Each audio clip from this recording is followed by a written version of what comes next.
نن ورځې تازه او مهم خبر. طالبانو د کابل امنیت ټینګښت لپاره ځانګړی ځواک جوړ کړ. د افغان نیوز قدرمن لیدونکو پام وکړئ د نن ورځې تازه او مهم خبرونو ته. دوستانو پوره حاله سره هم دلته وګورئ. که چیرې مو زموږ یوټیوب چینل نوي سبسکرایب کړی نو همدا اوس افغان نیوز یوټیوب چینل سبسکرایب کړئ تر څو موږ وکولی شو چې خپل تازه او مهم معلومات تر تاسو ته ورسوو. د طالبانو دفاع وزارت وایي چې د کابل ښار د امنیت ټینګښت لپاره په لومړي ځل د ځانګړو ځواکونو عمومي قومنداني رامنځته او په فعالیت پیل وکړ. په دې تړاو اعلامیه کې ویل شوي دغه ځواک د کابل ګارنیزیون کې ځای پر ځای شوی او ورته ځواک به په نورو ولایتونو کې هم د امنیت ټینګښت لپاره جوړ شي.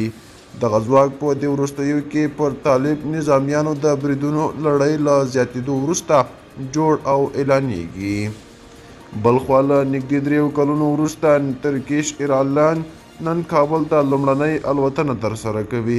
د ترکیش ایرلاین مسؤلین ویلي دي چې له شاوخوا 3 کلونو وروسته یې بیا کابل ته خپلې عادي الوتنې پیل کړي. د دغه هوایي شرکت د مسؤلینو په وینا د ترکیش ایرلاین یو الوتکه چې ګڼ شمېر مسافر پکې موجود دي له استانبول څخه کابل ته پر لاره ده او نږدې ساعتونو کې به د کابل نړیوال هوایي ډګر کې ښکته شي. درنو دوستانو دا وې د نن ورځې جوړ شوې ویډیو. تر بیا ښې چارې ښه وخت.